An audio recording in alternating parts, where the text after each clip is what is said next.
I did the recording. Isn't that it? No. These are my biggest pet peeves about podcasting. All right, let's get into it. Okay, y'all. So my name is Denanyoh. I've been a podcast host for 5 years. I call myself a part-time podcaster because it doesn't take up my whole life. It doesn't take up all of my time. I have seen a lot of podcasts, either from the ones that I launch for other people or even my own podcast. And then I have a show with a co-host. These are my biggest pet peeves. All right. Episode notes are not podcast notes. Oh, you have to write the podcast notes. It's a podcast note. Maybe the show description. You have a show with a title, you have tracks on the show, which are episodes. So if you're writing notes about what you're talking about in that specific episode, these are episode notes. The other thing is, when people underestimate a podcast description, the podcast description is literally the meat, the cheese, the veggies, the whatever in the sandwich. Cover art is the bread, audio is the bread, the inside, all of that is your podcast description. I know that sounds weird, especially if you've never thought about your podcast description.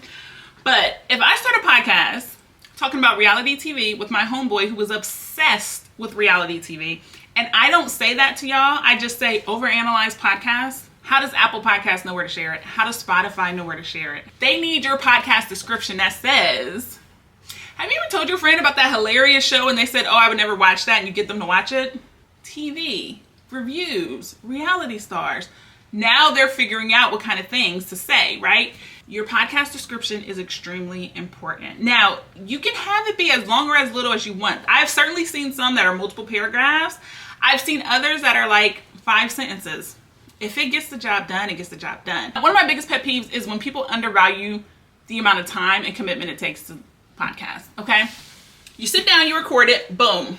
You're not even close to being done. Write the episode notes, edit the podcast, possibly add music, possibly add an intro, advertisers if you need that, schedule it in your RSS host, publish it. Oh, but I did the recording. Isn't that it? No. Podcast managers exist for a reason. Podcast strategists exist for a reason.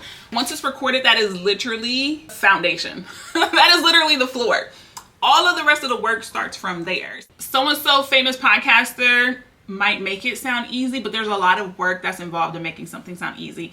Even when I work with clients and I'm like, you have to review the questions before the recording. You sound like you're reading. It's a lot of skill and practice to sound like you're not reading. Another one of the pet peeves is the cost of having a good podcast. Okay, if you decided to Google right now, how much does Alex Cooper make from her podcast Call Her Daddy? It was estimated that her contract was in millions, okay? But then you also have her entire team, editors, production, people who are pitching the guests, people who are following up with guests, people who are making the social media, all of that part. Yes, we like to celebrate the host that, oh my God, iHeartRadio picked up their show. Oh my God, so-and-so person acquired their show. This is great.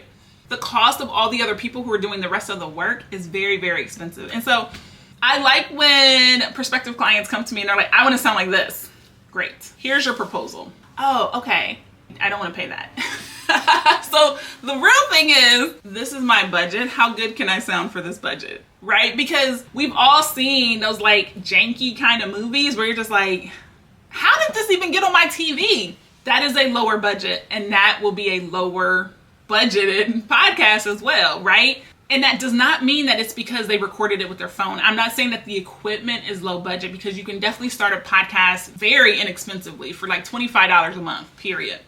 But there's also a reason why people are making $5,000 a month to manage podcasts. There's a reason why people are paying $1,200 a month for someone to strategize about their podcast, because if you want it to sound and look a certain way, that costs money. What's a lot of money to you is going to be different than another person, but it really irritates me when people are like, I mean, just do it. Oh, I won't pay you to do it. I'll do it myself. Yeah, but the 2.5 hours it would have spent me editing it to make it sound phenomenal versus the 12 hours you spent doing it, wouldn't you have rather had those 10 hours back? I would, right? And so there's a reason why you pay experts. There's a reason why you pay people who have more repetitions, more time, more energy. My last pet peeve is that more people don't start podcasts. Okay, if you're interested in podcasting in 2026, please open your phone, record it audio only, or don't choose to use the video, and schedule it. You can always come back later and put up the video, right? People don't really care that they're not tied together, and people are going to find the video, who find the podcast later, whatever. I promise you have something to say.